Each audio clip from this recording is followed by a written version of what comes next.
ప్రియులరా, మనందరి ఆరంభాలు, మన జీవితాలు అద్భుతంగా ఉన్నప్పుడు చాలామంది ఉంటారు. ప్రోత్సహించే వాళ్ళు ఉంటారు, బలపరిచే వాళ్ళు ఉంటారు, ఎంకరేజ్ చేసేవాళ్ళు ఉంటారు, సపోర్ట్ చేసేవాళ్ళు ఉంటారు, సహకారం చేసేవాళ్ళు ఉంటారు. ఒక పనిని ఆరంభించినప్పుడు, అది మహిమగా ఆరంభించబడుతున్నప్పుడు చాలామంది సహకారాలు, ప్రోత్సాహాలు అందుతూ ఉంటుంది. పైకి నవ్వుతూ కనబడుతున్నారేమో, పైకి మాకేం లేదులే అని మీరు ఎవ్రీ ధీమాగా ధైర్యంగా ఒకవేళ కనబడుతున్నా, ఏదో సమస్యలు చిక్కుకొని, ఏదో నడి సముద్రంలో చిక్కుకుపోయి ముందుకు వెళ్ళలేక, వెనక్కి రాలేక, కడలి తీరం కనబడక, గమ్యం చేరతామో లేదనే నమ్మకం లేక తల్లడిల్లిపోతున్నారా? ఏదో ఒక సమస్యలో చిక్కుకొని, ఏ నరుడు నిన్ను సమీపించలేని పరిస్థితులు ఉన్నావా? ఏ నరుడు నీకు సహాయం చేయలేని పరిస్థితులు నీవు ఉన్నావా?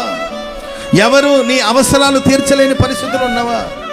ఎవరు రాలేనంత లోతైన అనుభవానికి వెళ్ళిపోయావేమో, ఎవరి సహాయాన్ని అందుకోలేని భయానకమైన పరిస్థితుల్లోకి వెళ్ళిపోయావేమో, ఎవరు నిన్ను ఆదుకోలేని పరిస్థితి, ఎవరు నీకు సహాయం చేయలేని పరిస్థితిలోనికి ఒకవేళ నీవు కూరుకుపోయావేమో. యేసుక్రీస్తు ప్రభుల వారు ఆనాడు ఆ శిష్యుల కోసం సముద్రం మీద నడుచుకుంటూ వచ్చిన దేవుడు, మీరు ఒక్కొక్కరి ఎద్దుకు యేసుక్రీస్తు వారు రాబోతున్నారు. చప్పట్లు కొడుతూ దేవునికి స్తోత్రం.